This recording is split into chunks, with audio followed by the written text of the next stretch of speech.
Hey, good Sunday evening to everyone. How y'all doing tonight? I am Icebox, and it is Sunday, 4/14/2024. Guys, we apologize for running a little late tonight.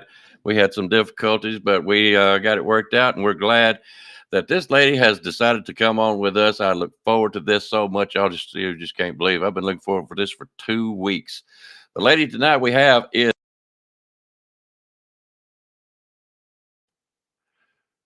Man, I think we're haunted tonight. I am not kidding you. I cannot believe this. Oh, this is such a sweetheart of a lady, Mary Joyce. She has worked for two metropolitan newspapers, the Orlando Sentinel in Florida as an artist and a columnist, and the Oakland Press in Michigan as a Sunday editor magazine editor.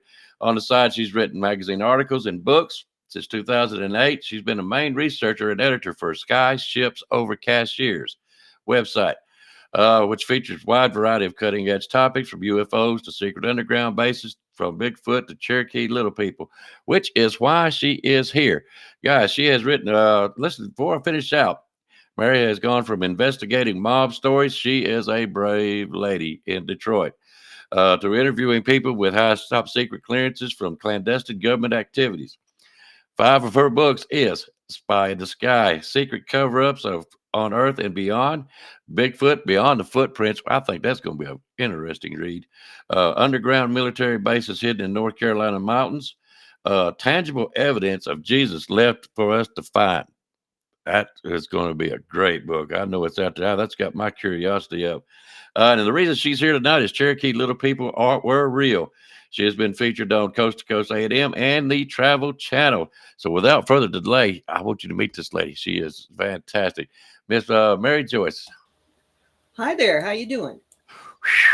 I tell you, you're so busy. I got to catch my breath now. You're a busy lady. As I said, you got to stay out of trouble. Yes, ma'am. Are you doing okay tonight? I am. Thank you. Oh, good deal. Good deal. The reason we had Miss Mary Joyce on here is I am so interested in little people. I've had several of my guests from all kinds, two or three of them that would mention little people.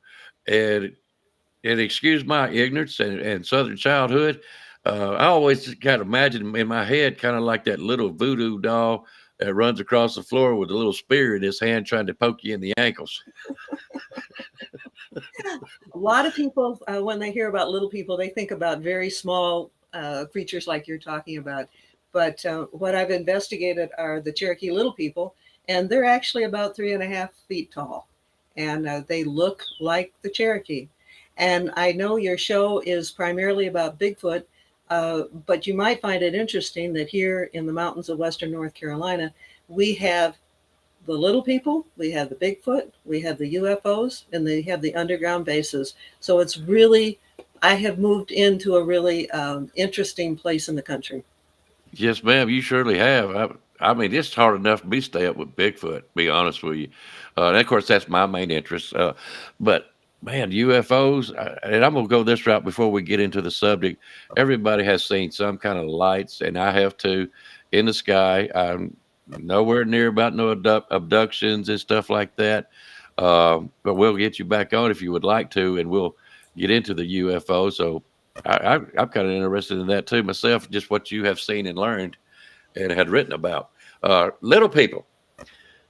I want you to know, I didn't even know about little people till I moved to North Carolina. And I started hearing these stories. Now, mind you, I live very close to the Cherokee Indian Reservation. Mhm. And at first, I thought these stories I was hearing were, like fireside stories or, lessons within lessons that weren't real. And there was a man that lives in this area who was a World War II hero. He was a pastor for like 40 something years here in the area, really, really well respected. And I got to know him. And one day he said, no, they are real. And when he was a young man after World War II, um, he was involved in construction at Western Carolina University, which is also in this area. And he said that when they were doing early construction at that university, they would find these little tunnels that were square cut. They were always dug into this real dense red clay, and they had an arch top on it. So if you know even a little bit about construction, the arch makes the tunnel stronger. And he said that they were finding those all over the campus. Whenever they would dig into what was supposed to be virgin soil, they would run into these things. So all around this campus, um, they have found these tunnels, and they've also found the little skeletons. And one of the professors kept a little skull on his desk, and he thought it originally thought it was a child's skull, but it had all its wisdom teeth. And you know, a baby does not have all of its wisdom teeth, and Hmm. so he had that skull for a long time, kind of as a conversation piece on his desk in the science lab. Um, and because of this one man, he connected me with a number of old timers who had been involved with the early construction. And when I first met these people, most of them were in their 80s, pushing 90 in some cases, and their stories had never been told. And I did some checking. I went to several libraries, investigated at the university. Nobody had their stories. And I wrote the book, Cherokee Little People Were Real, because I didn't want those stories to disappear. Yeah. And the way I got the stories was this man would introduce me to another old timer. I would never have gotten in the door if somebody hadn't introduced me. And so I spent uh, a good part of a year around breakfast coffee tables in these people's homes, recording their memories of what they'd seen when they were doing construction. Wow. Phew. So, I became a believer. I became a believer. do they still exist? Yeah, they do. And if I knew what I know now when I did the book, I probably would have changed the title just a tiny bit. The title is Cherokee Little People Were Real. Well, in remote places, there are still some Cherokee little people around, um, but they're not where most people are going to see them, and they don't really want to be seen. And most of the people who really have contact with them are the Cherokee themselves. Some of the old time Cherokee, and I'm talking about the regular Cherokee, they will put out food for the little people. And several of them have told me that if they forget to do that, they'll start getting pebbles on the roof, like to remind them, hey, you're supposed to put some food out here for us. Yeah, ring the dinner bell. Come on. Yeah. So, are they still? I'm trying to be careful here because I don't want to interfere with uh, uh, these people's lives. Let's put it that way. And I don't want people trying to go out crazy on North Carolina trying to find these Oh, people. they're not going to find them. They're real good at staying out of sight. Are they? Yeah. Now, have you seen one yourselves personally?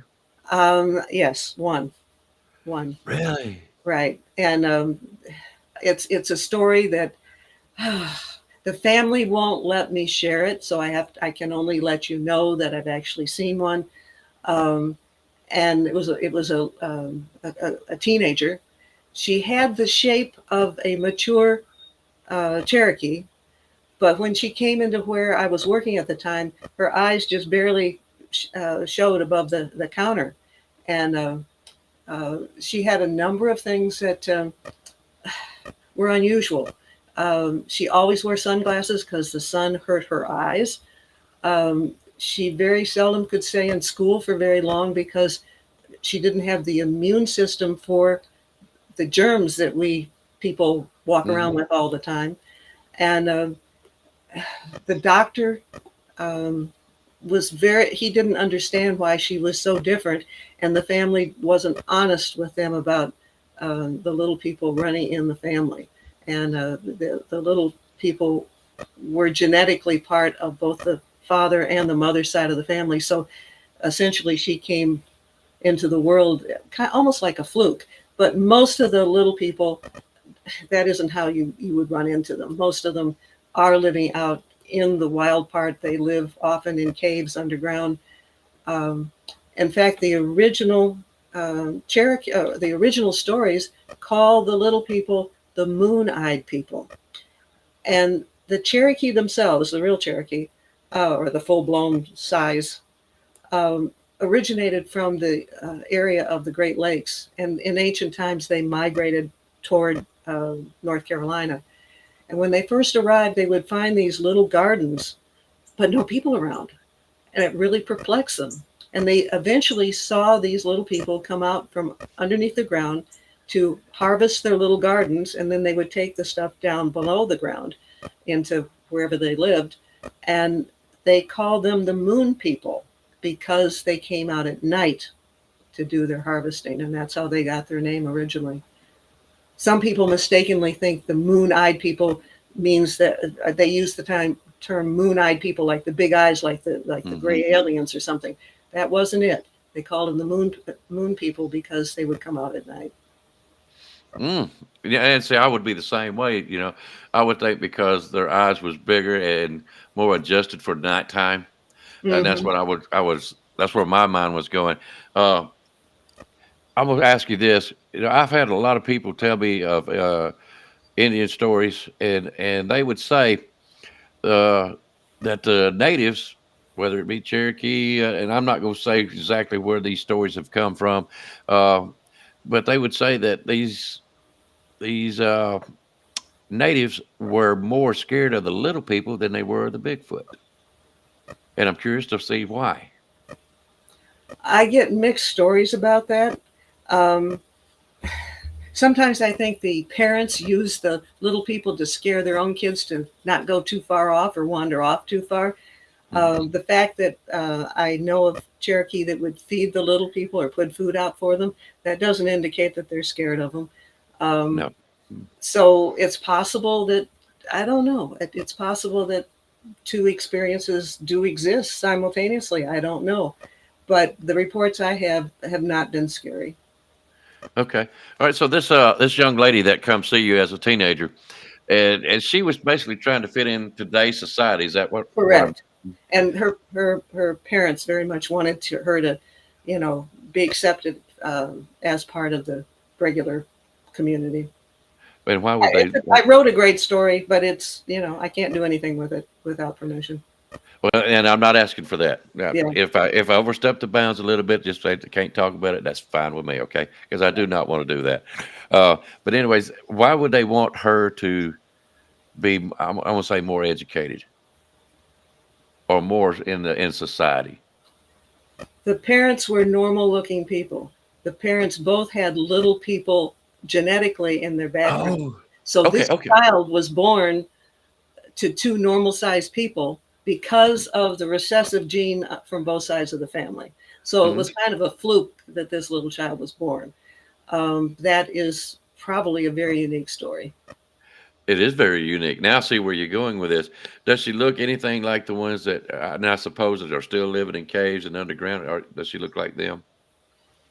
Um, I I think mean, I don't know if you haven't I, seen one. I have not seen one myself. The descriptions are more slimmer and smaller than she was. So she was getting some influence from her parents that way too. She was just a little bit bigger than most of the little people are described as. Can you describe to me any kind of lifestyle that was gathered um, in the stories about the little people? Well, they stayed underground for the most part, I would think. Well, no, a number of the older Cherokee talked about playing with them when they were children, and that's another reason that I would think that maybe we shouldn't be fearful of them. Um, but as they got older, that didn't continue. What were they afraid of? No, I just think people get older and get bigger, and you know, as long as the children were the size of the little people probably didn't mind playing with them. If they Yeah, start to get too big, I imagine the little people lost interest. I don't know. We're at guesswork now. yeah, yeah, I would say so. And it's like, did they? How are you getting? Like I said, don't let me overstep my bounds here. How are you getting information that they're still around? Have you Um, seen there's places? I have not. I've seen, the stuff at the campus, which is old because the little people are not living there now. They're in very remote places. And most of the stories where people have actually seen them they're coming from the Cherokee people themselves, and the little people are going to be much more comfortable with the, Hmm. than they would be with you or me. Oh yeah, absolutely. Because we're not of the same look. I'm gonna call Right. it. So we would look strange to them. But what's Uh, interesting, and this surprised me, and at first I thought, am I getting a straight story here? But they say there are two kinds, or were two kinds of little people in this area.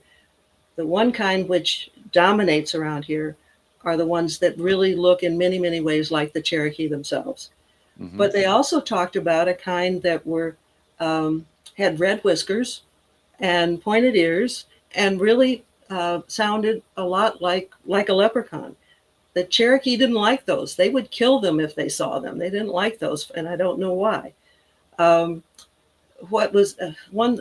The stories kind of get linked together. There was another old timer here, and when he was like 5 years old, there was an historic flood of the Tuckasegee River. I mean, we're talking about a devastating flood. So land is just mud. Everything's going every which way. And he found washed up in the mud what he called a little lead head. And I have a picture of it in my book. And he only let me take the picture, and that was it. I could not keep it. He just treasures it. Um, but anyhow, it looks like a leprechaun on both sides. And he called it a lead head because it was made of very heavy metal. So here in the area where the Cherokee talked about the little people with the red whiskers and that they didn't like them, and here we've got this leprechaun looking face that gets discovered when the mud starts just flowing everywhere. And that's kind of an indirect kind of proof that this other kind of little person must have also lived in this area. I wonder if that's the ones that these people were talking about. They were scared of, I don't know. I have heard very, very little about the ones with the red whiskers and the pointed ears. and the pointed ears.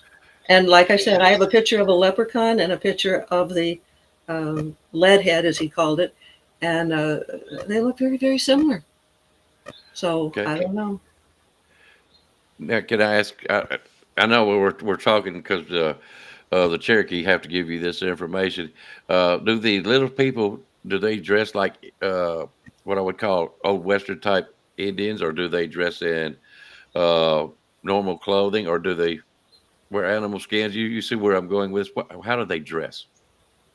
I don't know if I can speak for all of them. I know there Mm. was a picture I saw of a regular size Cherokee woman who married one of these little people, and he was dressed like a Westerner, but teeny tiny. I mean, he was like 3.5 feet tall. That's a very small little man, and Yep. he looked quite huge next to him. But somehow they connected. But those are the rare stories. Usually, the little people stick to themselves.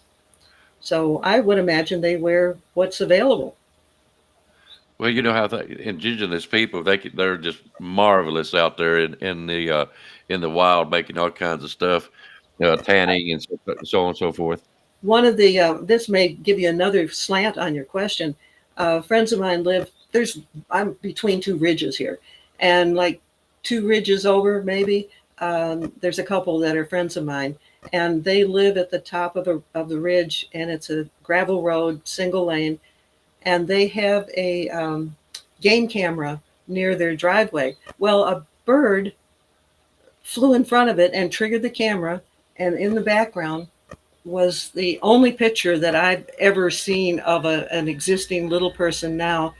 And it was in August. It was really hot. It was from the back. The little person had long, straight hair like you would associate with an Indian, Mhm. and it was nude or close to nude. If it had anything on, it would only have been like a loincloth. And the man that I know, he went out there after this happened, and they measured for the top of the head by a tree in the camera or the video, and they went out and measured it, and it was this typical 3.5 feet tall. Wow. Hmm. It's a misery that they have to stay in hiding. Seems like to me, or that they choose to. Well, I think it's more of a mystery that the Bigfoot can stay out of sight. They're huge, and I think it takes Yeah. a whole lot more work to stay out of sight.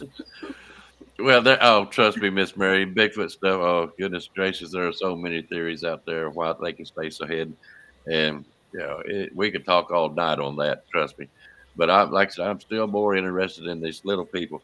Have you run across any other states or any other kind of stories that talk about these little people? Because I have Yeah, seen. it's not limited to North Carolina. I live here, and that's why I would know that the most.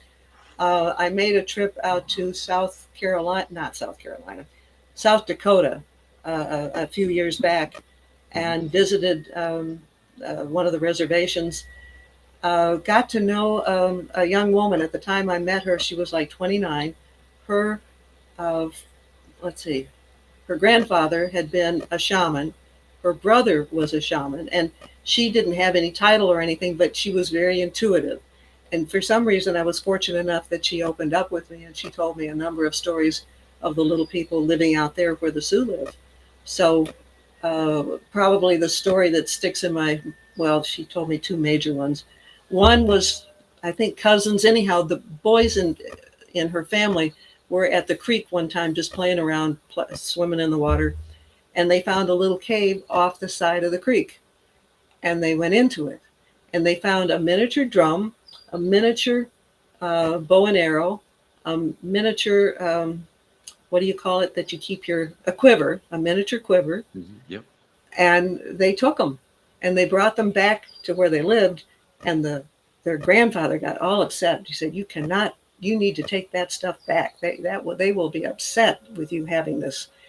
And um, as I understand it, they did return it, but they had trouble for a while.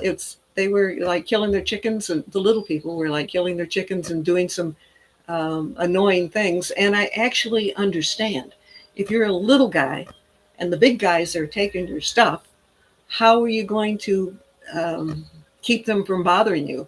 So for a little while, the little people out there gave the rest of the people a run for their money, and things went back to normal eventually. So Grandpa already knew that they were out there. Oh yeah, and Grandpa knew that you weren't supposed to mess with their stuff. Yeah, that's their way of living. To me, Hmm. that's Hmm. that's how they would get their food and defend themselves. Yeah, I'd see why they was a little mad about that. Hmm. I did. Did they tell you any other stories about them out there? Any descriptions at all? Well, you're interested in the Bigfoot. They said they had the Bigfoot out there too, and the encounter. You talk about being scared. This young woman that I was talking to, she and her aunt and uncle went out hunting. Her uncle was driving the truck. They went into like a ravine, and there was a Bigfoot up at the top of the ravine with a big rock, and and threw it at him. And he was just doing everything to scare him to death. He actually came up to the truck and was shaking it. I mean, it scared them to death. And basically, he had a deer he was about to get. That was his dinner.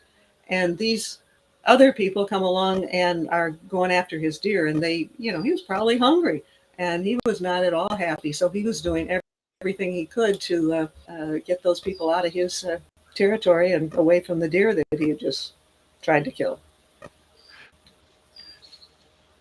I'm gonna ask this question, Miss Mary, and it might be off topic. There are many theories in Bigfoot. Uh, this Bigfoot world. I don't know what you want to call it. Okay, uh, but there's arguments. Ape, Gigantopithecus, you know what I'm trying to say here. Jeff Meldrum's theory, I call it, and that there are different kind of people. There's all kinds of theories out there. In your research and your books and knowing what you know about little people and the stories with native tribes and such, what do you think they are? Just They're a very unique species because there's more than one answer to your question, but yeah. they have done genetic testing on samples from Bigfoot. Now, usually it comes back and they say it has human DNA. Well, it gets complicated with DNA. If you if you'd like get a strain of hair or something, you're going to get the mother's DNA, the maternal side. The paternal or the father side is harder to come by. That's in the nuclear DNA. And you have to go into that kind of depth to find out about the paternal side of the Bigfoot. That is an unknown species. So it is a blend of human and an unknown species. Um, and that's been genetically shown several times. The first person who ever came up with that, everybody made fun of her. But since then, other people have done the research and have confirmed what was first discovered, that it's a unique mixture of some unknown species and human. Oh, you won't believe the theories you'll get from that. Oh my! So you're saying, and I know who you're talking about that done the mother side of the DNA, and yeah, they couldn't figure out the paternal side, and you're saying they have to go down to the nucleus part of it to get the paternal side, That's not correct. from the strain of hair. So it's Correct. basically If that's you, where as I understand it, if you were to get the root, if you were to pull a hair out and get it by the root, at the root, I believe you can get to the nuclear DNA. But the mm, normal piece of hair that you would normally find wouldn't include that. so the hair breaks off easy. I don't. I have no I idea. have no idea. But Me either. but I'm just saying the root is like if you pull the hair out totally, you get the root. But That's what I'm normally, saying. if you cut your hair, if you just the root is not usually part of a sample that people get, and it took people quite a while to learn that you have to get to the nuclear to solve the whole genetic pattern for the Bigfoot. So I take it they have gotten that root or whatever and tested it, and that's the one that's coming back unknown species. Correct. Okay. So we still don't know, basically. We don't know what that other part is, and they are not. I don't even know how to say the big words for Me the, neither. the ancient monkeys and so forth. Great big long words like this. Yeah. And I tried one a of while the, ago and it didn't work. I know my tongue gets all tangled up. And one of our researchers in Tennessee, big old guy, he's 6'4", and he's been researching Bigfoot for a long time. And he's one of those that thought it was one of these ancient apes of some kind. And he was out in the woods of Tennessee, and he saw this black hole, and he thought it was like a wild animal's hole, and he thought he better get out of there. But then the black hole moved, and it was a baby Bigfoot that was trying to hide and get away from him. And he was able to snap a picture of him, which I did post, where the little guy is hiding in the bushes, and this little creature looked so human-like to him that it really touched him emotionally. And when he got home, and this is a big guy who's never cried, when he got home, he was real stressed. His wife asked what was wrong, and he finally told her what had happened. And the little Bigfoot was so scared of him, he just saw his own children in this little baby Bigfoot, and he just bawled. He said it's the only time in his life he's ever bawled, and he has now decided this is not some kind of ancient monkey with one of those big long names. Yeah. Yeah. That's what I'm hearing too, that, they are not. And I'm thinking that as they get older, the more hair gets on them, or 'cause I'm going to go with hair. And it grows longer as they get older. As they're younger, it seems like to me they're not as, they're more human like looking per se. Mhm. Probably some hair, but not as much as they get older. One of the other researchers that I was fortunate enough to meet, in fact, she is so good with the Bigfoot that she was invited before we started fussing with the Russians. She was invited over to Siberia to do some research of a place where the Bigfoot were hanging out, and she said that there's a great variety in each Bigfoot. She said some look more human than others. The eye color can vary, the skin color can vary, the hair color can vary. So to lump them into just one appearance is, she said, is not accurate. No, no, and I've trust me, I have been through all this. And just so you know, Miss Mary, yes, I have seen one in person from about 3 feet away. Luckily, I was inside a building and it was outside a building, so we were both happy about that. I believe in Bigfoot, and I wouldn't mind seeing one, but I'd want it to be over there across the field, and we could slowly come toward each other. If it just suddenly appeared at my window or at my door, my heart would be pounding at a zillion miles an hour. But that slow approach, I could probably deal with that. I thought it was fascinating. To Mm. be honest with you, it's and trust me, just because you see one doesn't make you an expert, and I'm nowhere near that. Be honest, I'm more like an enthusiast, if you want to call it that. But when I seen mine, it was just fascination. Tell Basically, me, it was no. tell me, tell me What's what he that? looked like. Tell me what he looked like. Well, I had to see it through what you call that winter plastic because I lived in a trailer at that time, and this was going on into October, right as hunting season started. And what it done, it kind of blocked out the window on the end of the hallway, and I looked up to see what it was because nobody. I'm at the end of a road where nothing is woods but behind me, and I looked out and I seen it looking at a broke down car out there in the back. And when it turned the corner, it uh, it was basically still looking, and I could see the outline of his jaw. Hmm. Okay, and I often refer to the Patrick Ewing look because Patrick Ewing has a strong jawline, and if you know who Patrick Ewing is, he's the basketball player for New York at one time, and that was the jawline. Now, could I see individual clumps of hair? A statue was not what people call broad shouldered. You know, it was more befitting the size of his being. It wasn't what I call explosive way out here, half a trunk lid size. You know what I mean? It was about like a normal person, just a big guy. You know. Anyways, it turned and it looked coming down the side of the trailer, and I'm sitting there looking like this, and I decided to lay down in hopes that it would come by the window so I could get a closer view. And that's exactly what I done. I put my hands behind my head and I'm looking up and I could see it coming in out of the corner and it was looking down into the window. It was looking at me. I could see it. And I walked as it went past by. I watched it go by and I sat there. And of course, that's when I thought I was being smart. I should have got up and went to the kitchen window to see where it was going and see the backside. But I thought I was being smart because I seen the movies. Mm-hmm. You know the movies, the scary ones, the Mm. Bobby Creek, the Sasquatch Mountain, where they reach in and grab you from the window and get a hold of you. You know, Right. and I had that on my mind, even though I was a young man. And I said, "Well, I'm gonna give it a second." And I crawled off the side of the couch backwards, if you want to call it that. And I went and got my 22, went out the front door and went around to the back and I hollered for it and never seen it. But it did make more appearances, but an actual sighting to where I actually seen and know what it was, that was the only time I seen one.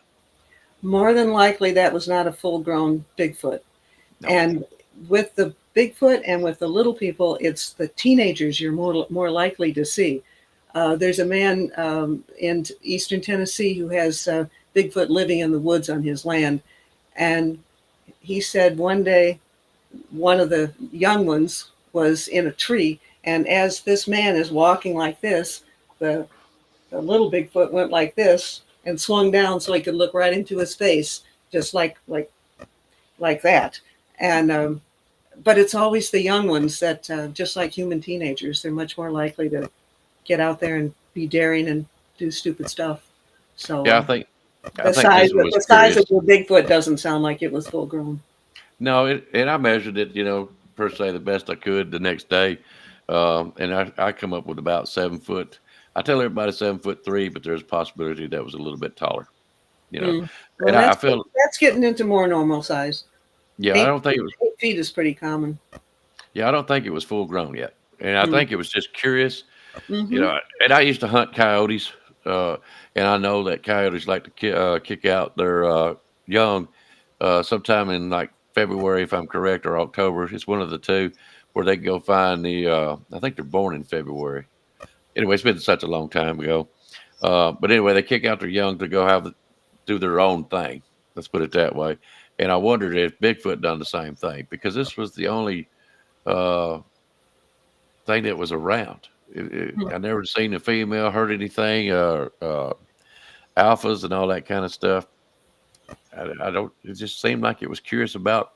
I think it was more curious about me than anything else. Uh, my wife seen something, but I did not explain to her what she saw. So I Mhm. wouldn't, because we were, like I said, at the end of a road where nothing but woods, and I didn't want to scare her. Let's put Right. it that.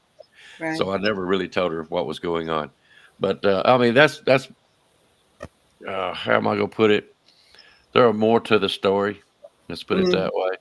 But as far as you want a description, and I know that's on your mind, I never seen any white in its eyes, but I can't tell you if it had thin nose, wide nose, thin lips, big lips, Right. because it never smiled. I'm gonna put it to you like that. It wasn't what you call your big, hairy, shaggy looking thing. It looked like it was well groomed. I mean, I could see minor details of I have a black shirt, I have a crease, but I can't tell you that I could see the fibers, that type deal. Right. And it was black faced. I know that because everything was black, everything, the Mhm. hair and all. But I could not tell you the shape of ears. If it had ears, I couldn't see that because of that plastic. And Mhm. it was probably a good thing. The most involved. Well, let me go back. The book that I've written about Bigfoot is called Bigfoot Beyond the Footprints, and the stories focus on the more human side of Bigfoot, not the scary stories. And there's a whole lot of them that are really, really nice. There's one man, he had been a deputy sheriff down in Florida, and he got cancer, so he retired at a very early age, came up to North Carolina, and got himself a house off an old logging road in the mountains. And so he was really pretty isolated. And one day, I don't know, one day he was on the porch or outside, and he heard it sounded like children playing in the creek. And he's going, "There's no children around here. What is this?" Well, it ended up being two like young Bigfoot splashing around in the water. And another time he was on his porch, and he had a light next to his garage where he parked the car, so he could see the path. And there was a Bigfoot family that went by there on a regular basis. It was a regular trail for them, a mama, papa, and two teenagers. And the man eventually became friends with the male.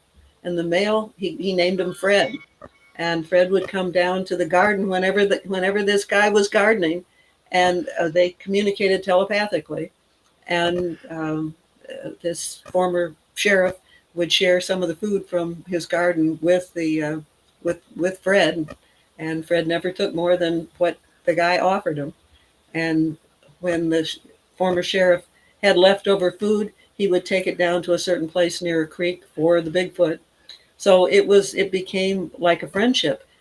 There's a lot of stories like that, and the worst stories, the scariest ones, seem to be coming from the West. I think the Bigfoot east of the Mississippi, where they have to live closer to people, I think they learn to be quieter. I think they learn to be less aggressive. I don't think the aggressiveness that you see out in the Rockies uh, would work very well here east of the Mississippi. That's just a theory. I have my own theories too. I believe the ones that are out Pacific West are bigger, stronger, Yes, probably more hairier. And yes, as you kind of get it dip down and come across, I think like Oregon, Washington, they're still of the same familiarity of that style. I agree. Um, and as you go down in the South, you find more of uh, your 7, your 8, your 9 foot talls, and that's about as big as they get. They might go 10, you know what I'm saying? But they're more tame. They're uh, not aggressive. They're less aggressive, right? Yeah, and And there I is. think I think the swamp apes are in Florida, which are Bigfoot. I think they're the smallest. The ones we have here, like in North Carolina and in the Midwest, um, are medium sized, and you have the big ones out west. I Yeah, agree with you. That's my research also. I feel like I don't know about the grass man. I lived in Alabama for most of my life, and I moved up here to Indiana, so naturally I hear more about the grass man up here now. I didn't Uh, know that term. Is that what they call them? the Bigfoot up here, yeah, they call him the grass man in Ohio. I didn't Uh, know. yeah, they apparently they like to be around. There's a lot of ponds and lakes up here. Right. Indiana does not support so much of unless you go down to the south around the Kentucky side, you'll hear more stuff about Bigfoot down that way, and that's also the mild temperament ones. There are some um, people say that are more dangerous, but there's not as many. Their safety in numbers for the mild temperament Bigfoot, the smaller ones, the mid range. Let's go that way. But the grassman apparently likes to get into ponds and stuff like that, and they got the green slime, and they apparently when they come out of the water, that green slime gets on them, and they get in the grass, and it gets hung up in their to their hair and stuff, and they call it the grassman. You just taught me something. I did not know that. Well, Thank you. Thank you. that'll be 10% out of your next book, please. Let me tell you the most involved Bigfoot story that I've ever been involved with, and I call it the Valley of the Bigfoot. And there was these two mountain ridges with a creek that went between them and a one single lane gravel road. And so you get to the top of the ridge, then you would take this road down between the ridges for about a mile, and then it would open up like into a small valley. And there were two houses, a barn, and a pond. And by the time I got involved with this, the woman who lived there was terrified. She was no longer living on the property. When she went back to check on anything, she had a bodyguard with her with a gun. And the Bigfoot were doing everything. I mean, I have pictures of the handprints on the door when they're trying to get into the door of the little house, and then they started to get into the big house. There were fingerprints all over the cars. There was just everything. It was just a mess. And to make the story real condensed, in hindsight, we figured out what happened because they'd lived on the land for a long time and they'd never caused any trouble. A man was out with a jackhammer working on the dam that they used to create the pond. So you had the creek, they dammed up the creek to create the pond. It broke through into something and all the water drained down. Well, we learned at the end of the story that the Bigfoot were living in a cave and that water had flooded them. And so that's why these muddy handprints were all over. And that's why they were so pissed because their home had been destroyed. Now, we didn't instantly figure out all of this. One of the gals who was able to like communicate with them telepathically, she told them that they told the Bigfoot that they didn't mean for that to happen, that they were, they really didn't mean to do it. It was a mistake. And it ended up after that the trouble stopped. And in front of the door, there was like an old piece of burlap that was kind of shaped into a makeshift basket. And there were a number of little shiny things in it. They'd left it there as a peace offering, I guess, in front of the door of the house. And after that, they didn't have troubles. But they tore up everything before they got to that place. They broke into the house, and there were Bigfoot. There were little Bigfoot, and there were medium sized, and there were big ones. So it was family. And I have the drawings or the scribbles and stuff that were done on the wall that they had done with, some kind of markers. And all these drawings were down below the level of the light switches. Now, the full-size Bigfoot would not crouch down to do scribbles on the wall that way. So there were little footprints around, and so we figured it was the little Bigfoot that were playing with the markers on the walls.